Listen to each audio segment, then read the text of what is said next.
I'm Steve Johnson, News Director of theDove TV. Watch more videos from the Dove Newsroom at theDove.us.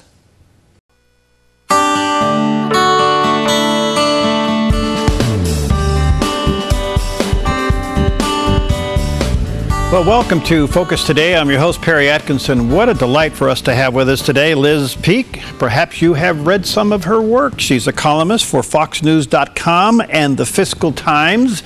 And what a delight to have her with us today as we get ready for the big debate tomorrow night. Hi, Liz. Good to see you. Nice to see you. Thanks for having me on. Yeah, you bet. Well, what's your thoughts as we go into tomorrow night? How important is this one?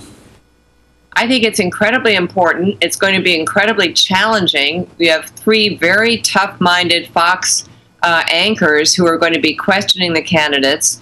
And it's a make or break for some of the people on that stage. And particularly, I would cite John Kasich, who really scored big time in terms of making the cut. Kasich is someone that moderate Republicans have warmed to, but he really is not very well known nationally. So this is a big moment for him to sort of emerge from the pack and make a statement. I also think it's huge for Chris Christie, because Christie's star, which was really on the ascendant 2 years ago, has faded big time. He's got not only the George Washington Bridge scandal bothering his candidacy, but also the fact that New Jersey has a lot of fiscal troubles, which kind of has disrupted his narrative as a good governor. So both those, but Christie's pretty good on his feet, and he could kind of begin to rebuild his reputation and his standing if he does well. But really, for all of them, it's going to be a very important night. Certainly, a lot of hype. So, how do they get past the Trump drama and get heard? I mean, the danger here is you don't want to out-Trump Trump, but on the other hand, you want to kind of get the same attention. Well, look, that's up to the moderators to keep everybody in their place. They're going to be questioning people specifically on issues, I presume, that are sort of important to their candidacy. So, for example, Jeb Bush might well have to answer questions about the Common Core, which is a big stumbling block for conservatives for him. Marco Rubio might yet again have to go down the path of immigration reform. I think, though, with Trump, I think I'd be pretty surprised if they didn't go into some of the very questionable financial transactions that he's been involved with over the years, situations where he has misstated his assets or the value of properties, done things that are kind of questionable in terms of ethics.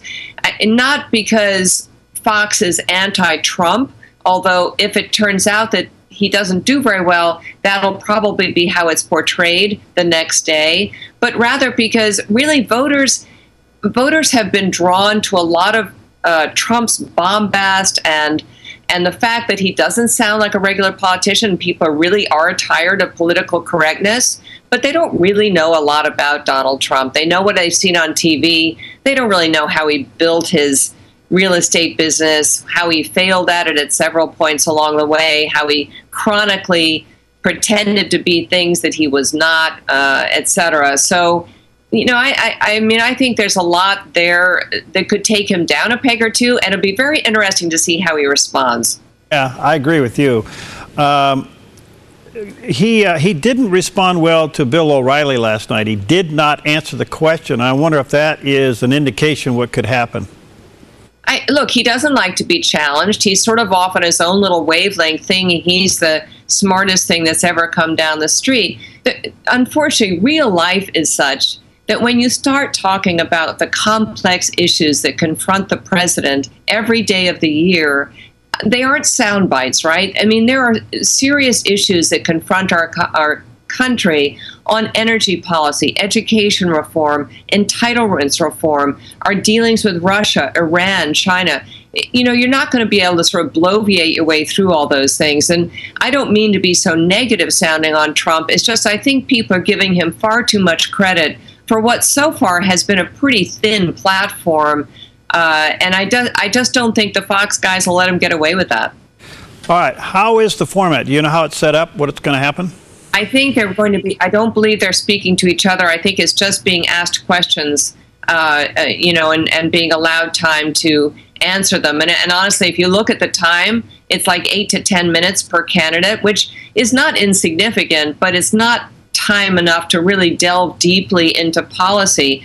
What I think is intriguing here is, again, that the three anchors they have doing this are pretty tough, and no matter what, they're going to be either blamed or credited with how the thing goes for individual candidates. Because depending on, you can give softball questions, as we all know. We've seen that in the past.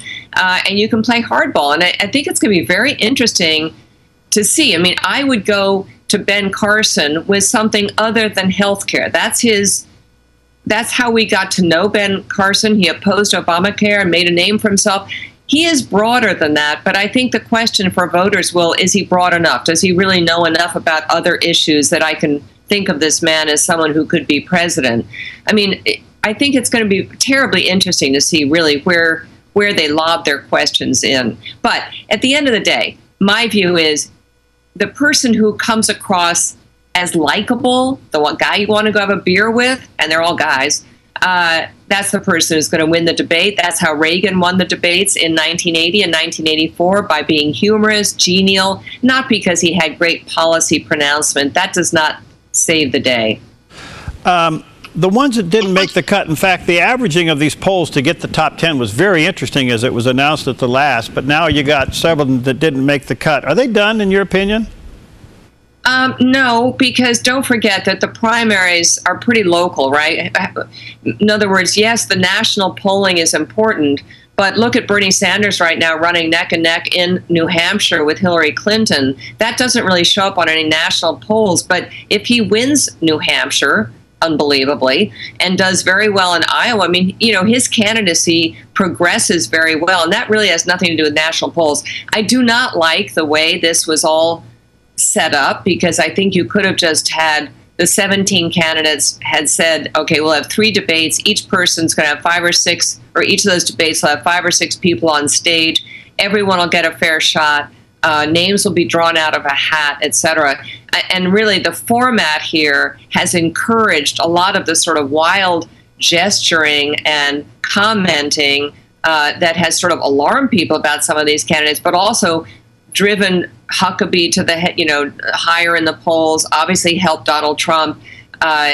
That's not really helpful to Republicans. I really believe strongly we need a Republican in the White House to undo some of the damage that the Obama administration has put on us in terms of business regulation and things like that.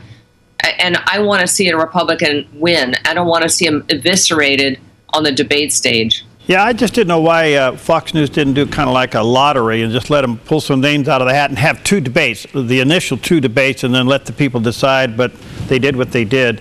All right, so... I think it helped the drama. What's that? I think it was drama. I mean, there was all this speculation about who's in, who's out, et cetera.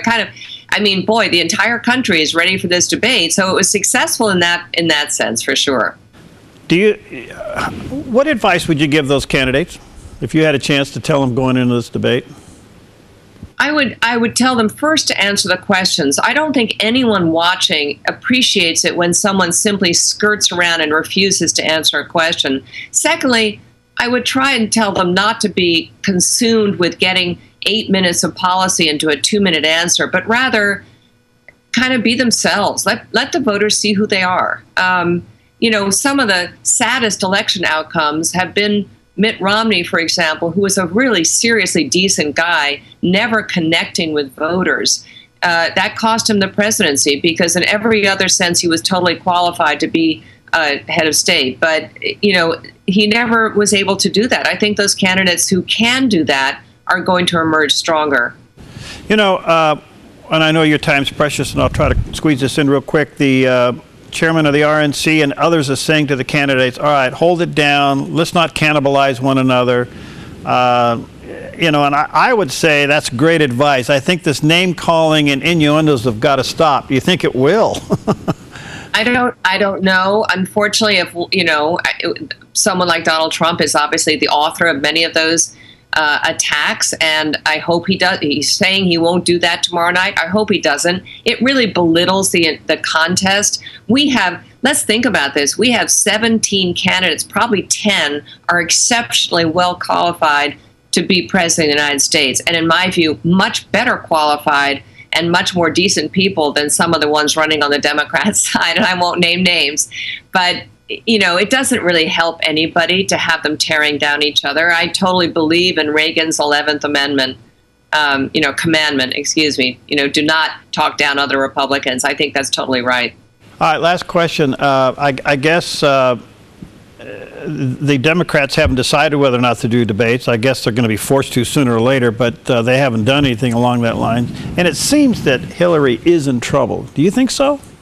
I think she's massively in trouble. And I've really been writing for more than a month and a half about how poorly run her campaign has been, and how it's really hurting her in sort of profound ways. So we have the email problems, we have all the foundation issues that have arisen, and we have a badly run campaign where she has almost gone out of her way to insult the press corps, which, by the way, didn't help her in 2008. It is not helping her now.